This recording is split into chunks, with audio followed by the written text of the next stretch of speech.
정치에 웃을 일 없는 정치 뉴스. 하지만 이 두 분과 함께하려면 웃음 포인트 쏙쏙 찾아낼 수 있는데요. 바로 인사드리겠습니다. 안녕하세요. 안녕하세요. 네, 사람과 사회를 연구하고 계시는 박성태 연구실장님이시고요.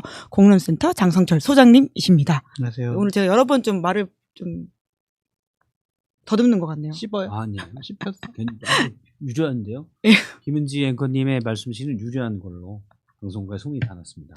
이렇게 더 바로 이렇게 북돋아 주셔가지고 잘 용기를 내서 해보도록 하겠습니다. 네. 자, 두 분이 뽑아온 말말말 하기 전에 이 현안 먼저 가장 뜨거운 현안, 오후의 현안은 윤석열 씨가 결국 나오지 않았다라는 사실인데요. 그렇게 얘기하면 되구나. 예. 안 나올 줄 알았어요. 예, 예상되기 아닌가요? 난 나올 줄 알았어요. 진짜요? 덥잖아요. 그래서 에어컨 바람 쐬려고 예. 나오지 않겠느냐. 와가지고 묵비권을 행사하지 않겠느냐. 그런데 생각을 했는데 제가 하나 간과한 게 있습니다. 뭐죠? 변호인 접견을 하루 종일 한대요. 아, 특별 접견실은 시원하다 이런 네. 말씀이신 거죠? 그러니까 이 사람이 에어컨을 그리워하지 않는 거예요. 거기도 덥다 이런 이야기를 김계리 아니에요. 변호사가 주장을 하고 있긴 하던데요. 내 말은 죄송해요. 그 변호사? 말은 예. 믿지 마시고 예. 그냥 입에 나오는 대로 얘기하는 사람이니까. 그럼 결국 우리는 평생 그의 얼굴을 보지 못한 채 끝나는 건가요? 안 봐도 되는데. 그랬으면 좋겠어요. 사실 안 봐도 돼요. 보고 싶지도 않고. 근데 죄를 단죄하려면 네 죄를 알렸다를 해야 되잖아요. 그 부분이 물론 네 죄를 알렸다도 모르는데요? 라고 하긴 하겠죠. 근데 그 부분이 빠지는 것 같아서 강제 구인을 해야 되지 않나라고 생각을 합니다. 예. 지금 오늘 내란 특검에서도 구치소가 지시를 불이행할 경우엔 책임을 묻겠다 이렇게 이야기를 했거든요. 조사하겠다라고 하는 건데 그 형사소송법에 아예 있어요. 예. 그 속에는 구금과 구인이 포함된다. 그러니까 불러다가 아니죠. 잡아다가 데려다 놓고 조사할 수가 있는 거거든요. 근데 전직 대통령인데 얘 잡으면은 막 화낼 것 같아요. 그런 게 어디 있습니까? 교도소가. 싫어! 그러면서 막 막 반항하고 몸부림치는 거야. 그래서 어디 부딪혀. 그래서 이렇게 해가지고 피나. 그러면은 너 때문이야! 그러면 이제 피나면은 난리가 나겠죠. 그 공갈 협박범이 주로 하는 수법 아닌가요? 그 투캅스에서 어머. 막 이런 거 있잖아요. 예. 네. 근데 요새는 다 CCTV 찍히기 때문에 오히려 혐의만 추가될 것 같다는 생각이 드는데요. 아니, 한 6명 정도 달려들면 괜찮아요. 직접 그 윤석열 전 대통령의 몸을 만져본 분이 얘기하시던데 어떻게 만졌죠? 건진법사처럼 이렇게 만져. 경호 옷 좀 이거 좀 잘 입으세요. 그러면서 만진 분이 얘기하는데 다 그냥 살이래요. 그렇기 때문에 걱정할 것 없이 이렇게 끌고 나올 수 한 있다. 6명이면 충분히 제압할 수 있다. 근데 사실 성인 6명이 제압하는 것도 굉장히 큰 행정력 낭비다라는 생각이 들기도 해요. 근데 그 정도는 행정력을 낭비해도 되지 않을까. 내란 속의 혐의를 갖고 있는 사람 우리가 조사실에 데려다 놔야 되는 거 아니겠습니까? 예. 저렇게 편안하게 구치소 안에 누워가지고 나 안 나가. 이 꼴을 우리가 봐야 돼요? 누워 네? 있는 건가요? 누워있지 그럼 거기서 서서 이렇게 하겠어요? 벌 서고 있겠어요? 저도 앉아있지는 않을 것 같아요. 누워있지. 특별접견실은 사실 확인이 불가능하니까 윤석열 씨가 거기서 무엇을 하고 있는지는 그 특별접견실. 예. 거기는 앉아있겠죠. 거제는 앉아있겠죠. 근데 생각해보면 거기도 지금 CCTV나 이런 게 있진 않잖아요? 무엇을 할지 그건 안 모르겠네요. 가가지고 있을 저희가 것 같은데요. 제가 검찰, 경찰 조사실은 가봤지만 특별 접견실은 제가 가본 적이 없어가지고 네. 죄송합니다. 예.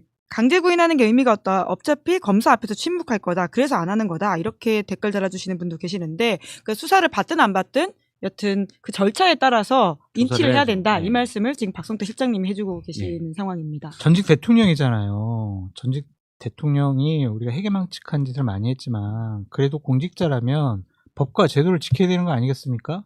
그게 가장 정점에 있는 전직 대통령이 그걸 무시하는 그런 모습 보이는 게 참으로 부끄럽고 창피하다. 창피해요! 네.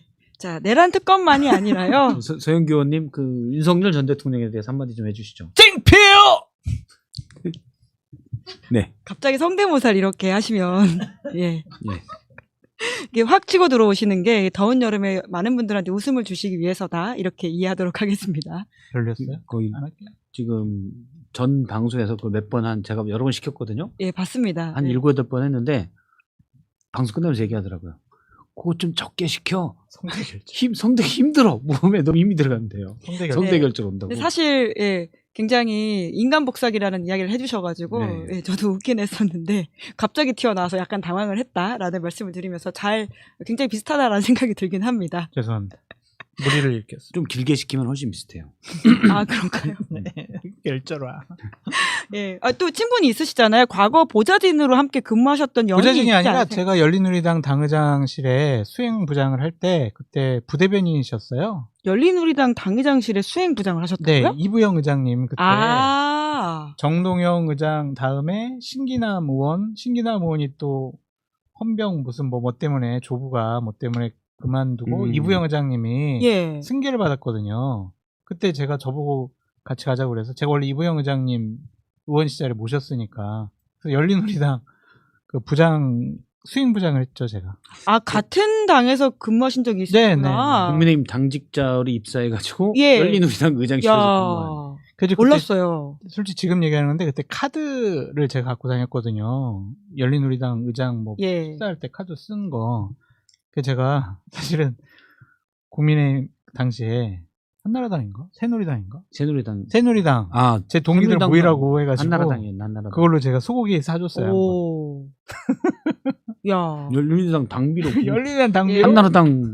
당직자들 소고기를 한번 사줬어요. 아, 굉장히 통합에 기여하셨다. 당연하죠. 예. 그렇게 쓰라고 준 거니까. 아, 그러네. 또 네. 생각해보니까. 그럼요. 그리고 이제 서영교 의원이 최근에 장성철 소장 만났는데 예, 좀 섭섭하다라는 취지로 이야기를 해서 그걸 흉내내셨던 거죠? 섭섭? 아닌데? 오랜만이에요. 나는 장수 소장을 좋게 생각하고 있어요. 그러시더라고요. 그래서 네. 감사해요. 그랬어요 제가. 네. 그 맥락에서 성대모사 하신 거다라는 설명을 좀 드리려고 네. 제가 이야기를 네. 좀 이어갔습니다. 아주 유쾌하신 분이에요. 서영교. 알고 있죠. 저희 방송에서도 나오셔가지고 굉장히 이렇게 연설하듯이 말씀을 울림이 크게 이야기하시잖아요. 서영교 의원님이 뭐 저랑은 따로 친분이 없는데 식당에서 한번 우연히 봤거든요. 아, 그러세요? 똑같아요. 여기 물 좀 주세요. 고기 1인분 추가. 제가 계산하고 나갈게요. 마음껏 드세요. 막 이러는 거지. 네, 오늘 저녁에 회식이 있으셔가지고 두 분은 굉장히 지금 업되어 계십니다. 아니, 신용산 지금- 객잔에서 고기 먹을 생각에. 예, 또 삼겹살 방송을 하신다고 해가지고 이미 저희 댓글창에도 그걸 기대한다고 써주시는 그래요? 분들이 꽤 있으시네요. 감사합니다. 자, 내란 특검 이야기를 하다가 여기까지 넘어갔는데 다른 특검 이야기도 하고 예. 좀 짚어보죠. 그러니까 사실 김건희 특검, 최상병 특검도 국민의힘을 겨냥하는 수사들이 꽤 있거든요. 겨냥이 그래서- 아니에요. 이건 당연한 수순이에요. 아, 그래요? 겨냥하면 뭔가 그렇지. 목적을 그렇지. 보는 게 아니라 보복 냄새가 나잖아요. 내란 그건 특검과 김건희 특검 하는데 예. 국민의힘 일부 의원들에 대한 수사는 필수적이다. 그렇지. 누가 있죠? 추경호 의원. 아, 내란 내란 특검 특검에. 관련해서. 내란 특검의 당시 일부 보도를 보면 예. 행적이 그러니까 여러 보도나 카메라에 잡힌 걸로 오마이뉴스인가 어디서 그걸 다 했더라고요. 확인을 했더라고요. 당시 국회에 있었는데 계엄 해제 표결에 참여하지 않은 의원이 8명이 있습니다. 이분은 이상하죠. 물론 뭐 그중에는 왔다 갔다 하다 하고 못할 수도 있지만 어쨌든 대표적으로 추경호 의원, 신동욱 의원도 마찬가지고 예. 김대식 의원, 김희정 의원 등 8명이 예. 있습니다. 근데 이분들에게 좀 수사를 하겠죠. 왜 그때 참여하지 않았냐? 그렇죠. 그러면 국회에는 왜 있었냐? 예. 이런 것들 묻겠죠. 물론 다 어떤 계엄 해제 요구 표결을 방해하려고 있었다 단정할 수는 없겠지만 일단은 조사 대상이 될 수 있죠. 그리고 당시 당사에 있거나 이랬지만 뭐 그냥 있었던 게 아니고 갈팡질팡 우왕좌왕하다 있었던 게 아니고 실제 계엄 해제가 안 됐으면 좋겠다라고 생각하면서 뭔가 일을 한 사람들이 만약 있다면 예. 이분들도 수사 대상이잖아요. 그래서 그런 부분도 있고 그다음에 김건희 특검법은 특히 공천 개입 의혹, 그러니까요. 정치자금법 위반, 뇌물도 되죠. 이 부분에 대해서도 누군가 같이 연루되어 있다면 윤상현 의원 대표적이잖아요. 이미 압수수색을 받았고 그렇죠. 핸드폰도 압색됐다라는 그렇죠. 거죠. 그러면 정진석 전 비서실장도 22년 공관위원장이었어요. 22년에 지방선거와 보궐선거가 같이 6월에 열렸는데 그때 지방선거 공관위원장이었기 때문에 당시 명태균 씨가 폭로한 내용에 따르면 김진태 지사도 예. 김건희에게 백서갖고 됐다. 이렇게 얘기했기 때문에 당시 공관위원장도 수사 대상이 될 수가 있고 많겠죠. 압색영장의 피의자로 적시되어 있다 이런 보도가 이미 나온 예. 바가 있던데 최상병 특검 관련해서도 임종덕 의원실을 지금 압수수색하지 않았습니까? 그러니까 뭐 거의 초토화되는 분위기인 것 같긴 한데 실제로 위기의식이 큰가요? 국민의힘 안에서는? 크죠. 어떤 자칫 잘못하면은 내란이라든지 아니면 여러 가지 부적절한 일들에 연루돼서 거기서 뭐 유죄 판결을 받으면은 뭐 어느 일정 이상 형에 받으면은 배지도 떨어지고 예. 정치 생명 끝나는 거잖아요. 그러니까 의석수가 더 줄 가능성이 있는 거예요? 근데 재판이 뭐 2년 6개월 안에 끝날까 뭐 그런 생각이 드는데 최종적으로 그 당사자 같은 경우에는 그 조사받고 수사받고 1심 받고 2심 받는 것 자체만으로 국민의힘에서 공천받고 정치적인 생활을 해 나가는 것이 어렵겠죠, 기본적으로. 그러니까 특검에서 국민들은- 실제로 국민의힘 의원들한테 연락을 하고 있는 상황인가요? 제가 특검 쪽 모르겠는데요. 저도 특검 쪽 모르겠어요. 네. 국민의힘 쪽에서 들리는 이야기는? 하겠지요. 근데 네. 그거를 나 특검에서 연락 왔는데 뭐 아. 얘기하는 사람이 뭐 누가 있겠어요. 서로 조심조심 쉬쉬하겠죠. 근데 당연히 조사받고 수사받고 그렇게 자체적으로 저 집단이 스스로 개혁하고 쇄신하는 모습을 기대하기는 어렵잖아요. 그러니까 외부의 외과적인 수술을 통해서 좀 드러낼 사람 드러내는 게 건전한 국민의힘 야당으로 거듭나는데 도움이 될 것 같다. 이걸 이제 전문용어로 속가내기라고 그러는데 아. 속가내야죠. 네, 잡초는 농업의 쪽 네, 전문 중학교 용어? 때 농업이었습니다. 아, 그러세요? 속아낸다라고 보잖아요. 오. 시골에서는 중학교 때 농업 배웁니다. 시골 아니시잖아요. 저 전주요. 전주 시골이죠. 전주 분들 섭섭해하실 것 같은데. 아, 다 서울 빼면은 다들 시골이란 또 그런 이분법적인 예. 게 있어서 죄송합니다. 예. 근데 어쨌든 농업 배웠었는데 예. 속가내는 거죠. 근데 속가내야 되는데 이분들이 딱딱 속가져서 국민의힘이 어쨌든 건전 보수 야당으로 되면 좋겠지만 이분들이 나 피해자 나 좀 도와줘 하면서 세를 더 늘리고 지금 좀비 같은 사람들이 거기에 동조해 버리면 속가내는 게 아니라 아예 소수의 극우화가 돼버린다. 이럴 가능성이 있어요. 그래서 상당히 민감한 문제입니다. 그러니까 또 총선이 28년이기 때문에 예. 당시 뭐 여러 가지 뭐 만약 민주당이 지지율이 좀 떨어진 거다 그러면 또 극우가 세력을 얻어가지고 확 나갈 수도 있거든요. 그래서 되게 민감하고 신중해야 되는 문제다. 뭐 신중하다기보다도 이게 어떻게 될지 모르겠어요. 네. 관련해서 이번 주 말말말 뽑아오신 게 권영세인 것 같은데요. 네. 예. 바로 이어가 볼까요? 이분 좀 별로 안 좋은 분인 줄 알았더니 나쁜 분이더라고요. 상당히 제가 잘못 알았어요. 꽤 나쁜 분이더라. 나름 그래도 국민의힘 내부에서는 약간 엘리트 소리를 들었던 분인데 예. 그 유명한 말이 있잖아요. 오렌 버핏이 했다는 말인가요? 그 투자가 누가 했다는 말인데 썰물이 빠지면 누가 속옷을 벗고 헤엄치는지 알고 있다. 알 수 있다.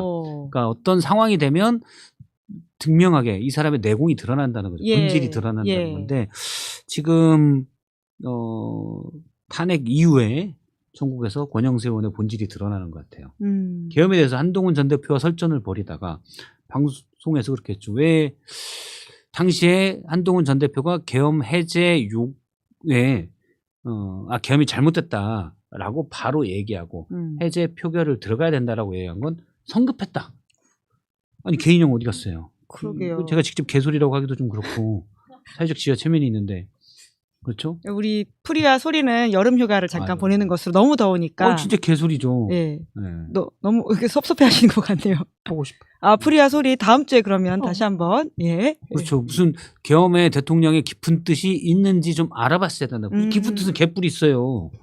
없지. 그냥 지 하고 싶어서 하는 거지. 마음대로 하려고. 그때 시간 조금만 지체됐으면 더 위험한 상황이 펼쳐지지 않았을까요? 그렇죠. 만약에 그날 해제가 안 됐다라고 하면 제가 몇 번이나 강조하지만 우리나라 국민성은 우리는 밀란의 역사거든요. 왕후장성의 씨가 따로 있냐. 기분 나쁜 뒤집어 엎어 이거든요. 광화문에 최소한 100만 명 모입니다. 100만 명 모이면 그 당시 미친 윤석열이 어떤 짓을 할지에 따라서 큰 정말 참사가 일어날 수도 있어요. 네네. 그런 상황인데 권영세 의원은 대통령의 깊은 뜻을 알아봤어야 되지 않느냐. 성급했다. 이런 소리를 지금 하고 있어요. 왜 저러는 걸까요? 이제 와서.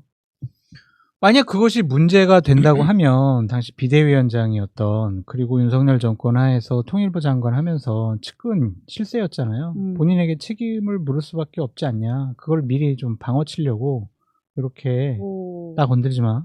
나 건드리면 고소한다. 그렇게 나온 것 같아요. 그러니까 쌍권 중에선 상대적으로 권성동 원내대표의 책임을 더 많이 묻는 분위기였던 것 같은데. 현실적으로 당대표격은 비대위원장이잖아요. 예. 비대위원장이 사인을 안 하면 뭐 집행이 안 되니까 뭐 실세가 권성동이었더라도 자, 형식적인, 그다음에 언론적인, 실질적인 책임은 권영세 비대위원장이 져야죠. 그런 차원에서 나오는 이야기일 것이다. 그렇죠. 예. 이분이 원래 제가 알기로는 신념이 강하다기보다도 예. 그냥 줄을 잘 타는 어떻게 보면 난가 하시는 분과 좀 비슷한 그런 좀 경향이 있었거든요. 물론 제 개인적인 주관적인 느낌입니다. 예, 예. 그런 느낌을 가지고 있었는데 그래서 어떤 한쪽에 극우나 이런 쪽으로는 치우치지 않고 중간에 이렇게 있었는데 계엄 이후에 탄핵 뭐 이런 전국에서 본인이 어쨌든 비대위원장을 맡게 되고 그래서 탄핵 반대 당론 이런 것도 이끌고 그러다 보니 그쪽에 명확하게 포지셔닝이 되면서 예. 돌이킬 수 없는 강을 건넜다. 그러다 보니까 살려고 난 이제 그쪽 이렇게 하는 게 아닌가. 애매하게 굴 바에는 아예 그쪽으로 가버려가지고는. 근데 국회의원이란 자가 어떻게 계엄을 그때 그렇게 급하게 막았어야 됐냐라잖아요. 예. 직역한다면 딱 그 표현이잖아요. 저는 진짜 이해할 수가 없어요. 용산 유권자분들이 이걸 다 알고 계셔야 돼요. 근데 우리는 자신감이 있을 것 같아요. 어떤 그렇게 이태원 참사 때문에 많은 국민들과 시민들이 불의의 사고를 당했는데 작년 총선에서 또 당선됐단 말이에요. 그리고 이번에 대선에서도 용산은 또 이겼어. 그러니까요. 그러니까 나가 뭐 그냥 이렇게 나가도 나는 다음번에 또 될 거야. 날 건드려 까불지 마. 이렇게 되는 것 같아. 그러니까 더 막 나가는 거지. 용산이 고급 주택가 주상복합 이런 것들이 늘어나면서 약간 부서가 좀 심하게 되는데 그래도 이건 선을 넘었죠. 그러니까 이해가 그러게요. 되질 않아요. 낙서해야지. 네. 주민들이 1년 지나면 까먹을 게 아니라 오랫동안 기록할 수 있도록 기억할 수 있도록 저희가 계속 이야기를 해야 될 것 같다는 생각이 드는데 해야죠. 네, 지금 김종혁 전 최고위원이 또 페이스북에서 권영세 전 비대위원장을 저격하는 글을 썼더라고요. 돈 문제예요. 예. 그러니까 지금 이런 상황들이 밑에서는 굉장히 좀 이야기가 되고 있나 보죠? 제가 뭐 당협위원장이 아니라서 잘 모르겠지만은 당시에 여러 가지 흉흉한 소문이 있었죠. 어떤 이야기입니까? 좀 알려주시면. 한덕수 옷을 다 만들어 놓은 거 아니냐. 그래가지고 그거를 갑자기 바꾸지 못하니까 선거운동 전날까지도 김문수 옷이 지급이 안 되고 그냥 빨간 옷만 준 거 아니냐. 그리고 대선 자금이 얼마였지? 450억 정도 될 텐데 당협위원장들이 돈을 못 받았다는 거 아니에요? 보통 선거자금 같은 거 내려주는데. 집행이 안 됐다, 아래로? 안 왔다. 그 돈 다 어떻게 했냐. 그 선거자금 사용 내역에 대해서 밝혀라. 이제 이렇게 되는 거죠. 그래서 낭비된 부분이 있었는지 아니면은 실질적으로 한덕수 옷을 다 만들어가지고 창고에 넣어가지고 지금 폐기한 거 아니냐. 막 그런 여러 가지 흉흉한 소문. 그거 발견하면 단독 기사겠네요. 그러겠죠. 어디에 숨겨놓은 거지? 대박일 거예요. 야, 한덕수 이름이 엄청나게 붙어있는 티셔츠들. 네. 그러니까 자꾸 백서 만들려고 그러구나. 네. 옷 분해가지고 자기 쪼개가지고 같이 해서 백서라도 뽑아내려고. 그래요? 그리고 이제 옷만 안 받아주시는데요? 옷만 만들었겠냐고. 홍보 뭐 영상도 다 만들어놨을 거고 기획 같은 것도 홍보물 같은 것도 다 거기에 맞게 만들어놨을 거 아니에요. 한덕수 쪽으로. 그럼 촬영하고 기획하고 뭐 이런 것들 돈 많이 들거든요. 예. 예를 들면 광고 방송 같은 경우도 미리 촬영해야 했다고 생각을 해보세요. 그게 돈이 얼마겠어요. 그러니까 김종혁 최고는 100억 이상 쓴 거 아니야? 이거 밝혀. 그랬더니 너 고소. 별건의 지금 분쟁이 일어나고 있는 중인 거네요. 김종혁 내가 좋게 봤는데 말이야. 아주 뭐 훌륭한 기자였고 정치권에 와서도 교류가 있었는데 이건 용서 못해. 나는 보통 법적 조치 안 하지만 이건 고소하겠어. 넌 고소라고. 근데 제가 볼 때는 그냥 의혹 제기예요. 정확히 김종혁 전 최고위원이 뭐라고 했냐면 그런 의혹이 있다.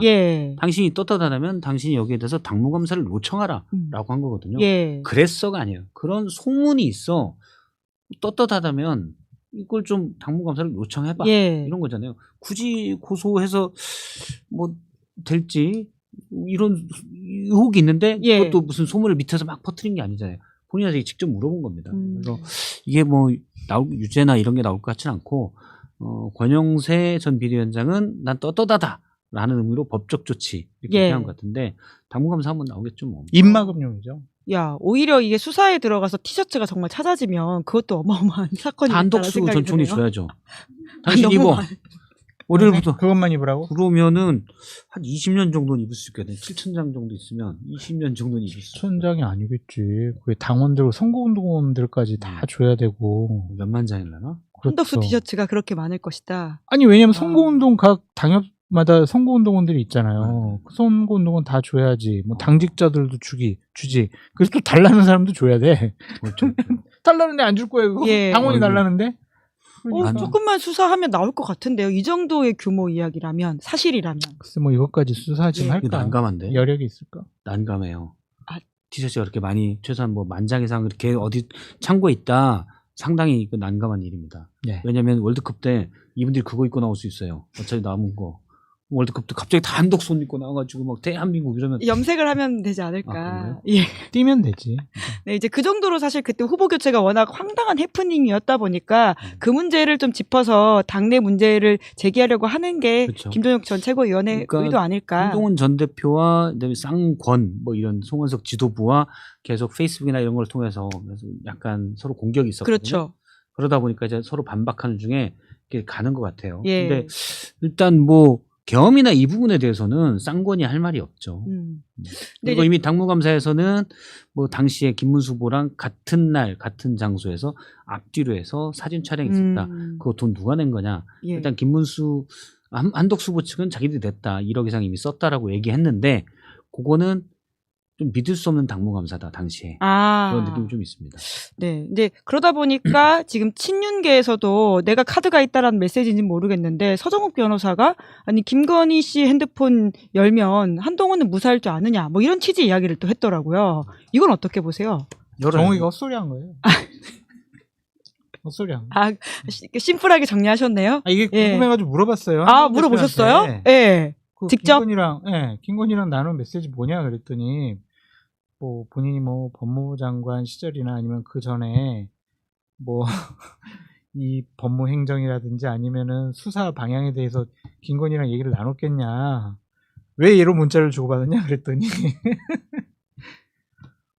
저기 예를 들면 검찰 시절에 총장님 좀 깨워주세요. 이런 거. 총장님이 전화를 안 받아요. 전화 좀 받으라고 하세요. 이런 거래요, 다. 정말 그런 류의 문자를 당시에 한동훈 검사장이 김건희 씨, 그러니까 배우자, 검찰총장 배우자한테 보냈다고요? 중수부장일 때 밑에서 뭐, 이 과장인가? 뭐 했었잖아요. 그때도 좀 깨워주세요. 연락을 안 받아요. 수차례 연락을 주고받은 게 다 그런 거예요? 뭐. 그런 거래요, 그럼. 중앙지검장일 때 3차장이었고. 예. 총장일 때 반부장이었잖아요. 예. 그럴 때 이제 아침에 회의 있는데 안 나온다. 그렇지. 이거 나오셔야 된다. 이제 그렇게 했고, 이제 혹시 총장님 지금 일어나셨나요? 혹시 전해줄 수 있어요? 이런 게 단건으로 해서 330건 정도가 된다라는 게 이제 한동훈 전 대표 측의 주장이에요. 저도 뭐 그 가능성이 많다고 봐요. 그러면 그냥 공개하면 되지 않아요? 그렇죠. 한동훈 전 대표 쪽에서? 예. 갑자기 뜬금없이 자 김건희랑 나랑 이런 거 주고받았다 공개하는 것도 좀 웃기잖아요. 근데 이제 한 전 대표 되게 그 부분에 대해서는 되게 가볍게 웃으면서 얘기를 하더라고요. 서정욱 변호사가 왜 이런 얘기를 했는지. 얘도 좀 이상한 얘기 많이 해. 맞는 것. 무죄라고 그랬잖아요. 구속 안 당한다고 그러고 막. 계속 그렇게 주장하는 거잖아요. 그쪽 편에 서가지고. 예. 근데 뭐 김건희 씨와의 관계는 별로 없을 것 같고 제가 봐도. 다만 이제 윤석열 전 대통령과 초반에 그런 부분들이 좀 있겠죠. 네. 한동훈 전 대표가 그런 이야기. 걱정 안 해도 돼.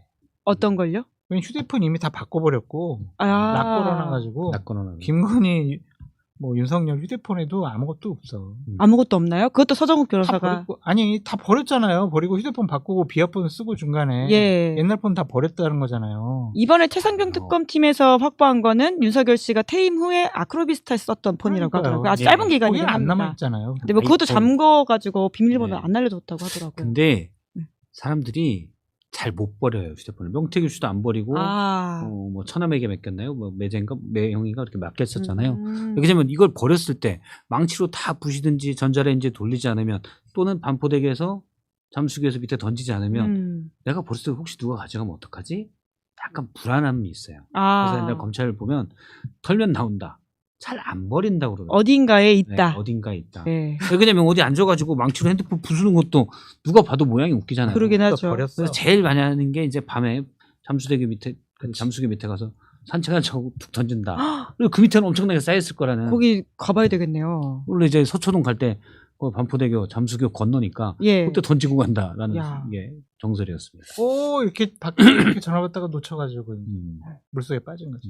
그래서 서 변호사한테 그랬어요. 제가 또 정신 차리라고. 그래가지고 그랬더니 정욱이가 저랑 워낙 친하니까 저랑 그랬더니 술이나 한잔해 그러더라고. 뭐 본인의 답답함을 이야기하는 건가요? 신념 같아요. 이게. 뭐에 대한? 그러니까 이 사람들은 무죄여야 한다. 이거지 신념. 예, 구속이 안 당해야 한다. 그것이 신념이 예. 그냥 자기가 전망하고 분석하는 것처럼 나오는 건데 지도 무리라는 거 알아요. 이렇게 해가지고 또 진짜야 그러면은 얘가 말을 못 하잖아요. 그러면 그 장동혁 의원을 밀고 있다는 주장은 사실인가요? 그거는 맞대요. 친윤이 예, 친윤 그 의원들하고 이렇게 직접 만나서 얘기도 들어보고 전화도 들어봤는데 예. 이름을 정확히 몇 명, 5명인가 얘기를 해주더라고요. 오, 그 사람들이- 밀고 있는 5명이 있다. 네, 그 사람들이 실질적으로 되고 있다. 그럼 쌍권도 그랬더니 맞는 것 같아 그러더라고요. 제가 알기로는 송원석 예. 비대위원장이 장동혁 의원에게 당신밖에 없다. 이젠 나설 때다. 없다. 이젠 나설 때다. 야. 그랬다는 거예요. 친윤 주류에서는 김문수 전 후보는 되게 예. 난감해한다. 예. 이거 말도 안 통하고 깝깝하고 예, 예. 김문수, 김지원이 당 다 말아먹는다. 그래서 김문수 전 후보에는 되게 부정적. 예. 그러면 그나마 이름이 알려진 게 누구냐?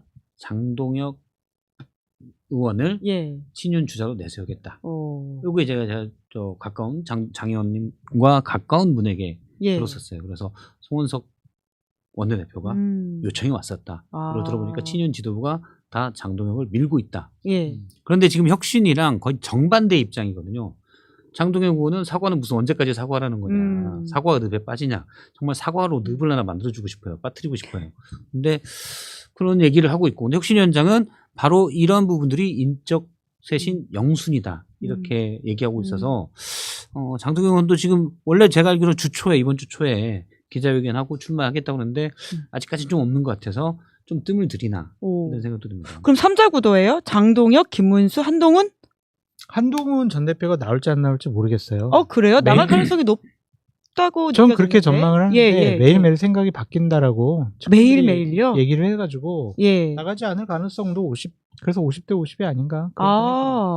그럼 김문수 대 장동혁 구도가 될 수도 있다. 그러면 김문수 후보한테 유리한 거 아니에요? 인지도가 차이가 많이 나는 것 같은데. 근데 또 모르죠. 김문수 후보는 예. 당시 했던 극우적 아스팔트 에너지를 등에 업고 갔는데 예. 지금은 이 아스팔트 에너지가 많이 좀 줄었어요. 그래서 일단 여론조사 같은 걸 보면 김문수 후보가 높게 나오는데 그거는 제가 생각하기에는 뭐 국민의힘 지지층 내에서도 극우적인 분들만 우리가 절대 이렇게 이렇게 이제 희미하게 없어져서는 안 돼. 라는 분들이 주로 여론조사에 응하기 때문이 아니냐. 저는 사실 좀 그렇게 봐요. 그래서 약간 극단적인 것들이 과대표집돼 있다. 근데 장동혁 의원도 비슷하지만 김문수 후보다는 좀 극우적인 성향이 좀 약하죠. 김문수 후보는 되게 심플인데 우리말이 좀 더 정확할 것 같아요. 단순해요. 그냥 A면 A 쭉 가시는 분이고 장동혁 의원은 왔다 갔다 친한계였다가 그것도 핵심 친한계였다가 갑자기 극우로 돌아서잖아요. 그래서 그걸 어떻게 볼까? 어떻게 봐야 되나요? 그러니까 보통 우리가 이제 친구나 사적으로는 이렇게 단순한 분들이 차라리 나요. 너무 단순해서 뒤통수 칠 일은 없죠. 근데 이분은 뒤통수가 전문인 거죠. 전문인데 또 근데 너무 단순해서 극단적이에요, 여기는. 여기는 조금 덜하고. 혹시라도 이야기가 좀 통할 수 있을 수도 있다. 네, 그런 것들이 좀 있을 건데 장동혁 의원은 주옥 같은 멘트가 이미 유튜브에 남아있기 때문에 저는 뭐 쉽지는 않을 거다 생각을 해요. 어떤 멘트죠? 3.1절 세이브 코리아 여의도 집회에 가서 계엄은 신의 계시라고 그랬거든요. 그렇죠. 윤석열 씨에 대한 여러 가지 소위 말한 그쪽 입장에서는 개몽된 이야기를 많이 하긴 개소리 데리고 오세요. 개소리. 너무 날씨가 더워서 우리 개소리! 소희가 지금 휴가를 갔는데 자 그럼 다음 말말말로 넘어가 볼까요? 이야기 너무 재밌어서 제가 길게 했네요. 강선우. 강선우 의원에 대해서 여권이 상당히 좀 고민이 깊은 것 같습니다. 그러니까 다른 갑질을 넘어서가지고 이것은 거짓말 논란도 있는 것이고 또한 민주당이 을지로위원회 등을 하면서 약자, 어려운 사람 뭐 그런 사람들의 삶을 대변하겠다고 했는데 이 강선우 의원이 보좌진들의 한 것을 보면 자신들의 정체성과 존재의 의미와 다른 여러 가지 행동들을 한 거잖아요. 그래서 상당히 좀 어떻게 처리를 해야 되느냐, 사퇴를 시키냐, 네. 스스로 뭐 사퇴를 하는 것이 좋지 않겠느냐, 그런 여러 가지 얘기가 좀 나오는 것 같은데, 뭐 많은 곳에서 우리 시청하시는 분들이 강선우 의원이 뭘 했는지에 대해서는 많이 아셨을 것 같아요. 그런데 이제 이 부분이 민주당 의원들에 의해 가지고 2차 가해까지 나오는 거잖아요. 갑질, 거짓말, 2차 가해란 말이에요. 참 이것은 민주당으로서 안고 가기에는 좀 너무 부담감이 큰 것이 아니냐. 그래서 강선우 의원 같은 경우에 본인이 만약 여기서 접는다면 정치 인생이 끝나요? 라고 생각할 수도 있겠지만 강선우 의원을 임명 강행을 한다. 그러면은 이재명 대통령, 이재명 정권에 대한 기대감이 접어질 수도 있을 것 같아요. 실망감이 이제 나올 것 같아요. 제가 그동안은 참 비판할 지점이 없다고 얘기를 계속 해왔는데, 강선우라든지 대장동 사건 변호사였던 사람을 또 법제처장으로 임명한다든지 이런 것들을 보면 좀 갸우뚱하게 되거든요. 정말 저는 이재명 정권이 성공하기 바라거든요. 이러지 않으셨으면 좋겠다, 그런 생각이 듭니다. 많은 보좌진들에게 좌절감, 그 자괴감 이런 것들을 심어줬잖아요. 12월 3일 날 불법적인 비상계엄을 보좌진들이 막았잖아요. 국민의힘 보좌진들도 있습니다. 그때는 동지라고 그러고 막 정말 추켜 세워주고 했는데, 이제는 김병기 원내대표가 보좌진이 이상한 사람일 수도 있어요, 이런 식의 얘기를 하잖아요. 이게 뭐예요? 이러면 안 돼요. 그 저는 강선우 의원만큼은 좀 정리하시는 것이 어떨까, 그런 차원에서 오늘 말말말 강선우로 잡았습니다. 네. 박성태 실장님은 강선우 의원이 스스로 물론 이번에 물러나게 되면 이제 완전히 확정이 되는 거죠. 갑질한 의원. 그래서 다음 공천도 어려울 거예요.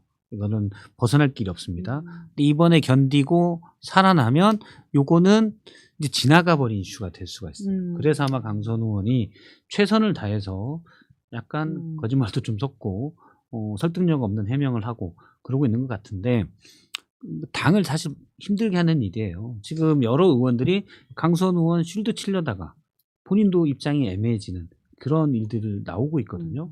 저는 그건 부적절하다고 봅니다. 공과 사가 구분이 돼야 되고, 당연히 장관 후보자급이라면은 이게 명확히 구분이 돼서 물론 뭐 다른데 강선우 의원이 얼마나 능력 있고 뭔지 모르겠어요. 근데 갑질 같은 경우는 더구나 구체적 사건으로 딱 오는 갑질이 국민들은 상당히 국민 여론에 안 좋거든요. 그러면 만약 여기서 그냥 간다, 임명 강행된다. 근데 제가 보는 분위기도 강행될 것 같지는 않아요. 우상호 정무수석이 이미 여론이나 이런 것들 종합적으로 보겠다라고 얘기했기 때문에 강행될 것 같지는 않고, 여러 의원들이 이제 강선우 의원 쉴드에 나서는 거는 여론의 방향을 좀 뒤집으려고 그렇게 하는 것으로 전 이해를 해요. 근데 그것도 사실 모양 빠지는 일이죠. 그런데 쉽지 않을 것 같아.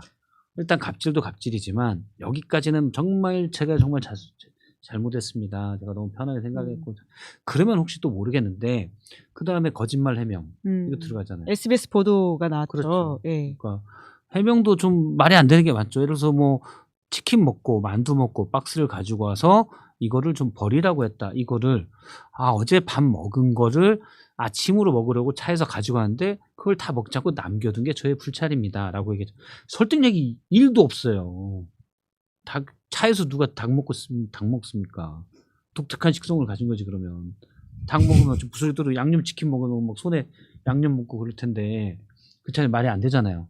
그러게요. 양념치킨을 차에서 먹는 건 좀 어색하긴 하네요. 그렇죠. 양념 먹다 뭐 화장했는데 여기 다 묻고 뭐 그런데 치킨을 차에서 먹으려고 가져갔다는 말을 누가 믿겠어요. 그러니까 그냥 정말 그것도 안 맞지만 잘못했다 처음부터 그냥 하고 예. 제가 너무 편하게 생각해서 그런 건데 진심으로 사과드린다. 그러면은 정말 낮은 뭐 한 10%라도 가능성이 있을지 모르겠지만 딱 보면 설득력이 말이 안 되잖아요. 그리고 변기 문제도 그 사람 불러야지, 전문가 불러야지 왜 보좌진을 불러요. 네? 보좌진 뭐 비대 전문가예요? 그것도 아니고. 그래서 설득력이 좀 없다. 그리고 거짓 해명을 했는데 바로 SBS 보도로 그게 아닌 게 실제 박스를 시킨 게 드러났었고, 저는 명확한 거는 지금 보좌진 여러 명 있잖아요. 강선우 의원을 거친 보좌진이 예를 들어서 28명을 교체했다고 하면 최소한 28명 있고 지금은 30 몇 명이 있는 거잖아요. 한 분도 정말 이거는 아닙니다. 무함입니다라고 얘기하는 분이 없어요. 공개적으로. 그렇죠. 예. 그거는 암묵적으로 동의한다라고 봐야 되죠. 그 대통령실에 국회에서 민주당 의원 보좌진 했던 분들이 많이 들어가 있잖아요. 행정관으로. 그분들이 집중적으로 여러 가지 얘기를 비서실장과 정무수석에 얘기하는 모양입니다. 그것도 하나의 큰 변수라고 보여지고 어쨌든 정권에 대단히 부담감이 됐어요. 그래서 스스로 좀 거취를 결정하는 것이 좋지 않을까 그런 생각이 듭니다. 네, 그 채널A 보도가 5시 정도에 나왔었는데 민보협이라고 민주당 보좌진 협의회가 예. 있거든요. 여기서 오늘 김병기 원내대표랑 간담회를 가졌고 보좌진의 인권과 처우에 대한 관심이 부족했고 상당수 보좌진이 실망감을 느꼈다는 사실을 전달했다. 이렇게 밝혔다고 합니다. 상당히 완고급법으로 얘기한 거죠. 인권과 처우 문제가 아니에요. 인식의 문제란 말이에요. 김병기 원내대표가 보좌진이 이상한 사람이 있을 수도 있다. 그게 말이 되냐고. 이거는 해서는 안 될 말이에요. 그럼요. 정말 정말 민주당 이러시면 안 됩니다. 진짜 안타까워. 그리고 예를 들어서 뭐 국회란 기자들도 마찬가지인데 국회가 일반 직장과 좀 다르죠. 그래서 업무가 많을 수도 있고 9to6 안 할 수도 있고 김희재 앵커는 9to6 하세요? 안 하죠.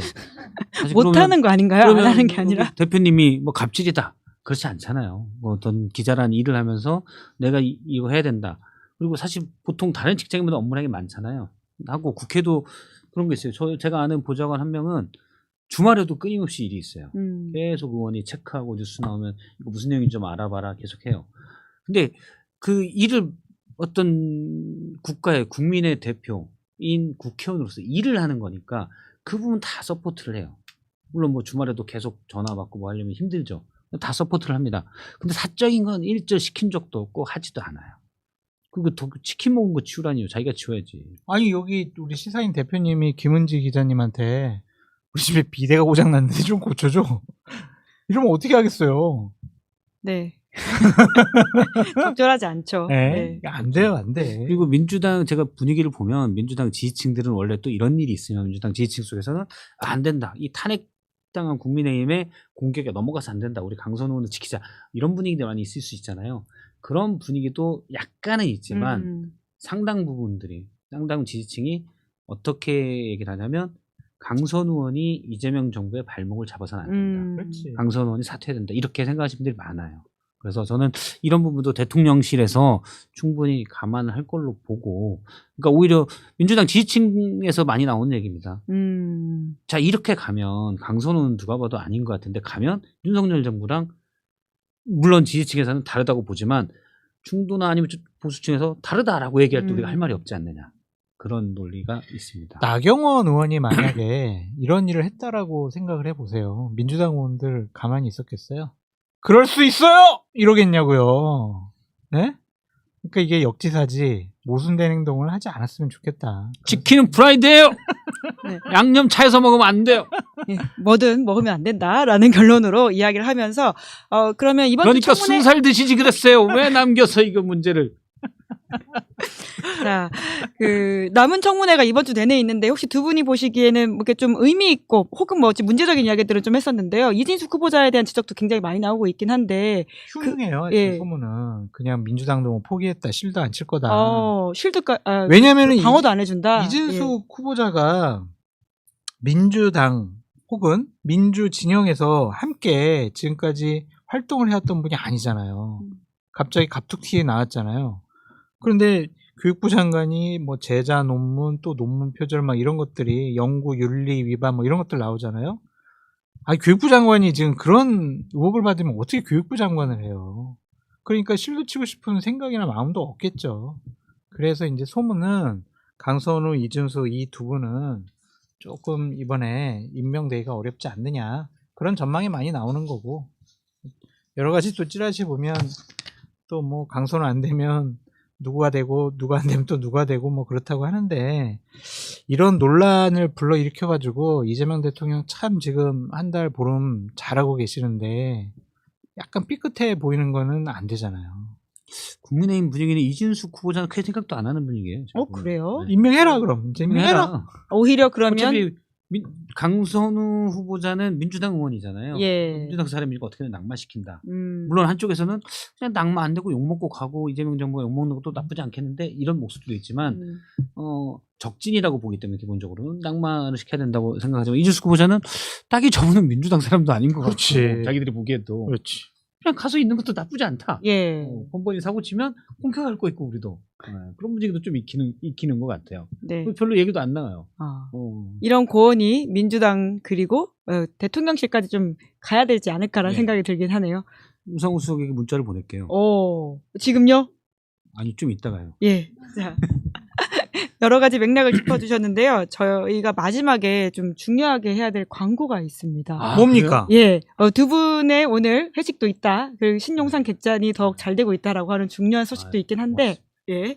자, 구독, 좋아요, 알림 설정, 신용상 객잔과 시사인 다 잊지 마시고요. 시사인에서 2025년 인공지능 컨퍼런스를 8월 12일에 개최하거든요. 제가 지금 댓글에 나가고 있는 중인데 구독자분들한테는 정기 구독자, 저희 지면 정기 구독자이긴 합니다. 분들을 향해서는 또 특별 할인을 해드리고 있으니까 많은 관심을 가지시면서 또 바뀌는 세상에 맞춰가지고 AI에 대한 공부도 더 딥하게 해보시라라는 말씀을 제목이 드리도록 좋네요. 하겠습니다. 인공지능의 넥스트 레벨. 네. 넥스트 레벨은 그 노래 아니에요? 예, 에스파의 노래이긴 했죠. 이렇게 하는 거 있는데.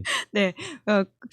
조금 저는 후배가 저 노래를 불러가지고 이 친구가 지금 자작곡을 부르는 건가 저 그랬는데 되게 유명한 노래라고. 예, 요새 또 신곡 나와가지고 또 에스파. 다른 넥스 레벨로 가고 있긴 한데요. AI의 넥스트 레벨. 네, 여러분들 잊지 마시고요. 저희가 지금 댓글창에 넣어드렸으니까 많은 관심 부탁드린다는 말씀 드리면서 오늘은 여기까지 하도록 하겠습니다. 두 분 감사합니다. 감사합니다. 예. 7월 15일 김은재 뉴스는 여기까지 하고요. 저는 내일 오후 5시에 김종대 전 의원 그리고 백혜룡 경정과 함께 돌아오겠습니다. 오늘 방송 재밌게 보셨다면 구독, 좋아요, 알림 설정 부탁드리겠습니다. 고맙습니다. 시사인이 만드는 정치 라이브 김은재 뉴스인 매주 월요일부터 목요일까지 오후 5시에 생방송됩니다. 구독, 좋아요, 알림 설정으로 함께 해주시면 큰 응원과 격려가 됩니다.